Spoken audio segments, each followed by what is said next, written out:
Assalomu alaykum. İsmim Yusuf. 1 yildan beri Malayziyada yashab kelyapman. Bu videoda sizlar bilan Malayziyaga kelmoqchi bo'lgan studentlar uchun va Malayziyaga oilaviy yashashlik uchun kelmoqchi bo'lganlar uchun qancha rasxodlar ketadi, hammasini aniq raqamlar bilan, aniq faktlar bilan gaplashamiz. Men o'zimning tajribamdan kelib chiqib va umumiy surishtirishligim natijasidan kelib chiqib sizlarga ma'lumot beraman. Bu meni shaxsiy fikrim. Aniq har bir detallarigacha to'xtalamiz. Umid qilaman zerikib qolmaysizlar. O'zi bu video kimlar uchun? Shunga qisqacha to'xtaladigan bo'lsak, Malayziyaga o'qishlik uchun aniq kelishlikni rejalashtirayotganlar uchun va oilaviy yashashlik uchun aniq Malayziyani tanlaganlar uchun. Sababi Malayziyaga kelishlik uchun nimalar talab qilinadi? Bu yerdagi viza turlari va umumiy rasxodlar haqida gaplashamiz inshaalloh. Unda qani videoni boshladik. Birinchi o'rinda qanaqa dokumentlar kerak? Shunga to'xtaladigan bo'lsak, aynan O'zbekiston fuqarolari uchun Malayziya 30 kunlik bezviza rejimini yo'lga qo'ygan. Ya'ni sizlar O'zbekiston fuqarosi bo'ladigan bo'lsanglar, Malayziyada bemalol 30 kun yura olasizlar. Turist bo'lib yoki boshqa maqsadda kelsanglar ham bemalol yurishinglar mumkin. Malayziyaga kelayotganinglarda qaysi davlatdan kelishinglardan qat'iy nazar O'zbekiston fuqarosi bo'lsanglar, sizlardan talab qilinadigan bir nechta dokumentlar bor. Ular qatorida birinchi o'rinda O'zbekistonga yoki boshqa 3-davlatga chiqib ketishlik biletlari talab qilinadi. Va Malayziyaga kirayotganinglarda deklaratsiya to'ldirishinglar kerak bo'ladi. Buni onlayn ham qilib qo'ysanglar bo'ladi. O'zi bular katta muammo emas, lekin Malayziyaga kelayotganinglarda oldindan shularni qilib keladigan bo'lsanglar, vaqtdan yutasizlar. Ya'ni sizlardan ko'p narsalar talab qilinmaydi. Birinchi o'rinda qaytish biletni aniq qilib olishinglar kerak. Ya'ni yasatib olsanglar ham bo'ladi yoki originalini olsanglar ham bo'ladi. Va ikkinchi o'rinda deklaratsiya to'ldirishinglar kerak va mehmonxona bron qilgan bo'lishinglar kerak. Bu kirayotganinglarda so'raladigan dokumentlar. Va uchinchisi deklaratsiya to'ldirgan bo'lishinglar kerak. Agarda to'ldirmagan bo'lsanglar ham hech qanaqa muammosi yo'q. Aeroport o'zida to'ldirishinglar mumkin. Endi bu deklaratsiya to'ldirishlik ozroq vaqt olishligi mumkin. Vaqtdan yutishlik maqsadida oldindan to'ldirib qo'ysanglar bo'ladi. Bu deklaratsiya to'ldirishlik saytini men pastda qoldiraman. Albatta ko'rib foydalansanglar bo'ladi. Va endi asosiy mavzuga qaytaradigan bo'lsak, rasxodlar qanaqa bo'ladi? Xo'p, noldan boshlaymiz. Sizlar Malayziyaga qaysidir davlatdan kelyapsizlar. Birinchi o'rinda biletlarning rasxodi bo'ladi va ikkinchi o'rinda mehmonxona rasxodi. Mehmonxonani lokatsiyaga qarab $25 atrofidan olishinglar mumkin. Albatta shaharga yaqinroq bo'lgan, ya'ni yaqinroq bo'lgan deganda 10 kilometr, 20 kilometr radiusdagi mehmonxonalarni $25 dan hatto $30-40 dan maksimum topishinglar mumkin. Endi bular sharoitiga qarab bo'ladi. Va keyingi rasxod bu transportlar. Agarda sizlar ijaraga mashina olib foydalanmaydigan bo'lsanglar, bu yerdagi mahalliy transportlardan foydalanishingiz kerak bo'ladi. Mahalliy transportlarga InDrive, Grab va Bolt taksilari bor. Bular xuddi Yandex kabi. Kelasizlar, sim karta olasizlar, sim kartaga registratsiya qilasizlar va bemalol foydalanishingiz mumkin. Va keyingi masala, agarda sizlar Malayziyada bir oydan ko'proq qolmoqchi bo'lsanglar, Malayziyaning o'zining e-wallet kashalogi bor. Bu xuddi O'zbekistondagi Click Pay'lar kabi. Bularni ham Malayziyaga kirganinglardan keyin sim karta olganinglardan keyin albatta ochib olinglar. Bu juda ko'p joylarda kerak bo'ladi. Hatto taksilarga to'lov qilayotganinglarda ham shu e-walletdan to'lov qilishinglar mumkin. Agarda sizlarga mahalliy transportlari qiziq bo'ladigan bo'lsa, ya'ni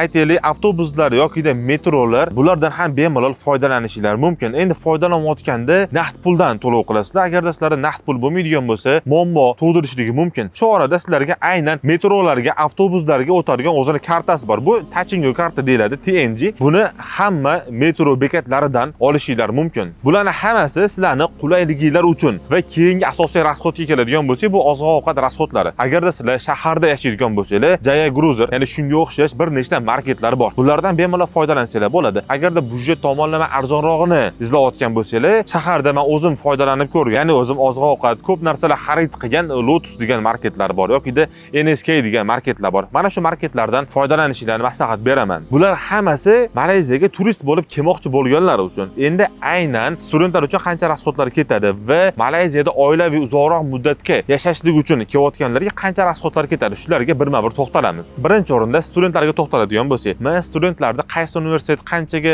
qabul qiladi, ya'ni necha pul rasxod ketadi universitetlarga, bular haqida to'liq ma'lumotga ega emasman. Universitetdan tashqari qanaqa rasxodlar bor? Transportlardan foydalanishli oziq-ovqatlar va kvartira ijaralar. Mana shularga birma-bir to'xtalamiz endi. Aytaylik, bir student Malayziyaning Alfa degan universitet universitetida o'qigani kelgan. Agarda Arfa universitetida o'qiydigan bo'lsa, kvartira olishligida albatta shu universitetga yaqinroq lokatsiyalardan olishligini tavsiya qilaman. Agarda sizlar yaqinroq masofadan oladigan bo'lsangiz, birinchi o'rinda vaqtdan yutasizlar va cho'ntagingizlarga ancha foyda bo'ladi. Shu sabab boshqa universitetlarda o'qiydigan bo'lsanglar ham universitetlarga yaqinroq joydan kvartira olishinglarni maslahat beraman. Endi kvartira narxlariga birma-bir to'xtaladigan bo'lsam, xo'p aytaylik, sizlar 2 xonali kvartira ijaraga olasizlar. Odatda 2 xonali kvartiralar $400 atrofida bo'ladi va kirishinglarda sizlar 3 oylik to'lovini oldindan to'laysizlar. 2 oylik depozit bo'ladi va 1 oylik oldindan to'lov hisoblanadi. Xo'p aytaylik, sizlarning kvartirangiz $400 bo'ladigan bo'lsa, 3 oylikni oldindan beryapsizlar. $1600 bo'ladi. Endi oylik ijara haqqini 50% ni kommunalkalarga depozit sifatida to'laysizlar. Bu holatda $1800 ga aylanyapti. Agarda kvartirani o'zingizlar oladigan bo'lsanglar, mana shunday hisob-kitob bilan olasizlar. Aytaylik, kvartira $400 bo'ladigan bo'lsa, bemalol 2 xonali kvartirada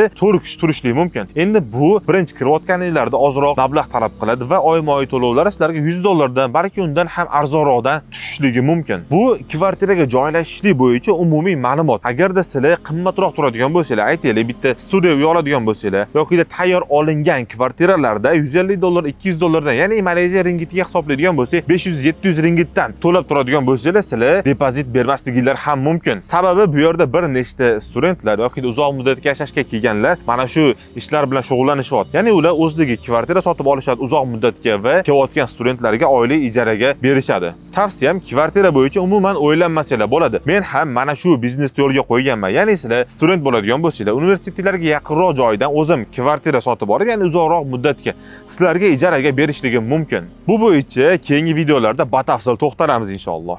Endi aynan oziq-ovqat masalasiga to'xtaladigan bo'lsak, aynan studentlar oyiga necha pul rasxod qilishligi mumkin? Men umumiy surishtirishligim natijasida studentlar $100 dan $300 gacha o'rtacha rasxod qilishadi. Bu ham ularda yashab turgan lokatsiyasiga bog'liq. Agarda shaharga yaqinroq lokatsiyada yashaydigan bo'lsa, qimmatroq rasxod qilishligi mumkin. Agarda shahardan chekkaroq bo'lsa, oyiga $150 atrofida rasxod qilishadi. Bu taxminan Malayziya ringgitida 500-600 ringgit atrofida degani. Va keyingi masala asosiy muammolardan. Agarda sizlar universitetlarga yaqinroq joydan kvartira topa olmaydigan bo'lsanglar, aytaylik 10 km radius atrofida yoki undan ham uzoqroqdan kvartira oladigan bo'lsanglar, transport bilan juda muammo bo'ladi. Metroda boradigan bo'lsanglar ham, avtobusda boradigan bo'lsanglar ham sizlarga muammo tug'dirishligi mumkin. Bu meni studentlar bilan gaplashishligim natijasida qilgan xulosam. Sizlarga xolis maslahat beraman. Agarda uzoqroq muddatga o'qishlikni rejalashtirayotgan bo'lsanglar, mashina sotib olinglar. Malayziyada mashinalarning narxi unaqa qimmat emas. Agarda sizlar surishtirib eshitadigan bo'lsanglar, bilaman hayron qolasizlar. Agarda sizlarning $2000 atrofida mablag'inglar bo'lsa, bemalol o'qishinglarga borib kelishlik uchun yoki boshqa lokatsiyalarga yaraydigan mashina sotib olishinglar mumkin. Nima uchun mashina temasida bemalol xotirjam gapiryapman? Sababi men 5-6 oydan beri rentkar biznes bilan shug'ullanyapman. Malayziyada mashina olishlik, mashina sotishlik bo'yicha ancha-muncha tajribam bor. Agarda sizlarda savollar bo'lsa, albatta izohlarda yozib ketinglar. Men savolinglarga shaxsan o'zim javob beraman. Xo'p, asosiy mavzuga qaytamiz. Agarda sizlar mashina sotib olishlikka imkoniyatingiz bo'lmasa, agarda sizlar mendan kvartira ijaraga oladigan bo'lsanglar, men kvartiraga dependent sifatida mashinalarni ham ijaraga berishligim mumkin. Bu ham sizlarga ancha komfort yaratadi. Sababi kvartiraga $100 to'lov qiladigan bo'lsanglar, maksimum $200 to'lov qilib, bir oyga mashina ijaraga olishinglar mumkin. Bu endi umumiy kvartirada necha kishi yashayapti, shunga qarab hisob-kitob qilinadi. Bilaman, ko'chadan mashina ijaraga oladigan bo'lsanglar, kamida $500 ga olasizlar. Agarda mendan kvartira va mashina oladigan bo'lsanglar, mashinaning narxi taxminan $300, $400 atrofida bo'ladi. Men bu loyihalarni umumiy studentlarga komfort yaratishlik maqsadida qilganman. Inshaalloh sizlarga ham manfaatli bo'ladi, menga ham manfaatli bo'ladi deb o'ylayman. Xo'p, endi kattalar mavzusiga to'xtalamiz. Endi Malayziyaga uzoqroq muddatga yashash uchun kelayotganlar qanaqa rasxodlari bor? Ular nimalarga tayyor bo'lishligi kerak? Shu haqida endi batafsil gaplashamiz. Birinchi o'rinda, Malayziyaga uzoqroq muddatga yashashlik uchun kelmoqchi bo'lsanglar, dokumentatsiya ishlariga jiddiy qarashinglarni maslahat beraman. Sababi Malayziyada viza olishlik rejimlari, ya'ni viza olishlik jarayonlari juda qiyin. Endi bu meni tajribamdan kelib chiqib, balki oson yo'llari ham bo'lishligi mumkin. Hozirgacha sizlarga aniq bir viza turini tavsiya qila olmayman. Tavsiya qila olganim studentskiy vizani tavsiya qila olaman. Agarda sizlar oilali bo'lsanglar, faqat bir kishi universitetga topshirib, universitet orqali ayolini yoki erini dependent qilib viza olishligi mumkin. Mana shu yo'lini sizlarga tavsiya qila olaman. Ya'ni bu tajribadan o'tgan. Va asosiy rasxodlar, kvartira ijarasi necha pul bo'ladi, qanaqa bo'ladi? bo'ladi. Men o'zim holatimdan kelib chiqib sizlarga tavsiya qilaman. Oila uchun kvartiralar $400 atrofida. $400 atrofida sizlar bemalol 2 xonali yoki 3 xonali kvartiralar olishinglar mumkin. Albatta bu kvartiralar bilan sizlar bepul o'zini basseyni va bepul o'zini zali ham bo'ladi. Hatto saunalargacha bepul bo'ladi. Albatta bu kvartiralarning narxi lokatsiyasiga qarab farq qilishi mumkin. Shaxsan o'zim $400lik kvartirada turaman. Men yashab turgan binoda ikkita bepul zali bor, ikkita bepul basseyni bor va ikkita bepul saunasi bor. Ya'ni sizlar mana shunday sharoitli kvartiralarni ham $400, $500 dan maksimum topishinglar mumkin. Va eng muhim ma'lumotlardan har bir rezidensiya, ya'ni binolarda o'zida qo'riqlashli xizmati bor. Ya'ni har bir kirib chiqishinglar nazorat qilinadi. Qaysi ma'noda? Qo'lingizda o'zingizlarning kartalar bo'ladi. Faqatgina o'zingizlarning etajinglarga ishlaydigan qo'lingizga karta beradi. Karta bilan asosiy eshikdan kirasiz va karta bilan o'zingizlarning etajinglarga chiqasizlar. Bularning hammasi odamlarning xavfsizligi uchun. Sizlar xotirjam bo'lsanglar bo'ladi, xavfsizlik bo'yicha. Ya'ni Malayziyada unaqa jinoyatlarni boshqalarni men shu vaqtgacha eshitmadim. Va keyingi ma'lumot, har bir binolarning o'zini bepul parkovkasi ham bo'ladi. Bularni nima uchun aytyapman? Malayziyaga kelmoqchi bo'lganlar uchun har bir ma'lumotlar, har bir detallarigacha tushuntirishligim bu juda muhim deb hisoblayman. Sababi men kelib adaptatsiya qilishligim uchun juda ko'p ma'lumotlar kerak bo'lgan. Bu ma'lumotlarni men internetlarda hech qayerdan izlab topa olmaganman. Tajribadan xulosa qilib sizlarga aytyapman. Ya'ni hammasi men tajribamdan o'tgan. Inshaalloh bu ma'lumotlardan keyin sizlar xotirjam bo'lsanglar bo'ladi. Hamma sizlarga berayotgan ma'lumotlarim sahih. Va keyingi asosiy rasxodlarimiz, oila uchun necha pul rasxod qilishligimiz mumkin. Endi bu oziq-ovqat masalasida. Oziq-ovqatga oila uchun men $300, maksimum $500 atrofida rasxod qilasizlar deb ayta olaman. Ya'ni bu ham meni tajribamdan kelib chiqib. Endi bu umumiy yashashlikka bog'liq. Kim qanaqa sharoitda yashaydi, kim qanaqa sharoitga qoniqadi, hammasi bu o'zingizlarning xohishinglardan kelib chiqadi. Oila uchun kimdirlar $1000 sarflaydi, kimdirlar $300 sarflaydi. Endi bularning hammasini o'zingizlar hisob-kitob qilasizlar. Endi oziq-ovqatlarni qatdan qilay degan savolinglarga men bemalol NSK yoki Lotus supermarketlarini tavsiya qila olaman. Va bir nechta supermarketlar bor, ya'ni O'zbekistondagi Korzinkaga o'xshagan 24 soat ishlaydiganlar ham bor va ertalab 9 dan yoki 10 dan kechki 9-10 gacha ishlaydiganlar bor. Hammasini, ya'ni hamma ma'lumotlarni men Telegram gruppada qoldiraman. Ya'ni sizlar hamma ma'lumotlarni berayotgan lokatsiyalarimni, berayotgan informatsiyalarimni Telegram guruhdan topishinglar mumkin. Endi keyingi rasxodimiz transport. Transportlarga qanaqa holatda rasxod qilishligimiz mumkin. Endi oilaviy kelgandan keyin metroda yurishli yoki avtobusda yurishli odamlarga noqulaylik tug'dirishligi bu tabiiy. Endi mashina sotib olishlikka imkoniyatingiz bo'lmasa, yuqorida aytganimdek bu yerdagi Grab, Bolt yoki InDrive taksilardan foydalanishinglar mumkin. Taksilardagi holatlarga ham to'xtalishlikni men to'g'ri deb bildim o'zim uchun. Taksilarning 70-80% Xitoyliklar. Mashinada har xil noqulayliklar bo'lishligi mumkin. Ya'ni hammasini oldindan bilib, inobatga olib taksi chaqiringlar. Sizlarga ham maslahat beraman, mashina sotib olinglar. Mashina sotib olishlik Malayziyada umuman qiyin emas. Pasportinglar bo'lsa bo'ldi, Malayziyaga kirganinglar bo'yicha Malayziyada qonuniy yashayotgan bo'lishinglar kifoya qiladi. Mashina sotib olishlik tartiblari bo'yicha men keyingi videolarda batafsil to'xtalaman. Sababi bu videomiz ancha cho'zilib ketadi. Xo'p, umumiy ma'lumotlarni berdim deb o'ylayman. Agarda sizlar oilaviy keladigan bo'lsanglar, piknik qilishlik uchun yoki sayohatga chiqishlik uchun lokatsiyalar yetarli. Men umumiy o'zim borib kelayotgan lokatsiyalarni, o'zim polni ko'rsatib borayotgan lokatsiyalarni ijtimoiy tarmoqlarda polni yoritib boraman. Inshaalloh meni kuzatishda davom etinglar. Keyingi videolarda umumiy Malayziyadagi keyingi ma'lumotlarni to'liq berib boraman. Vizalarni qanday olishlik mumkin, mashinalarni qayerdan qanday sotib olishligimiz mumkin yoki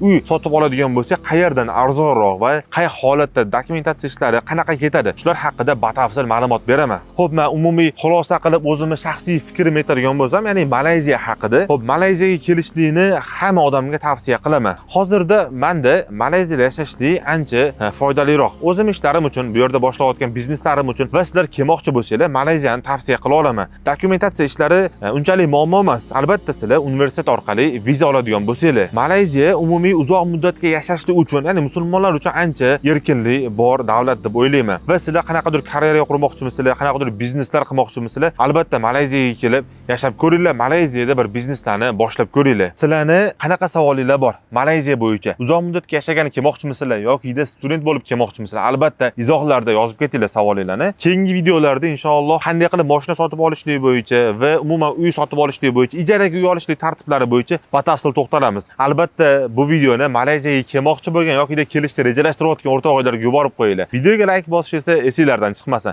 Ajratgan vaqtinglarga rozi bo'linglar, salomat bo'linglar. Assalomu alaykum.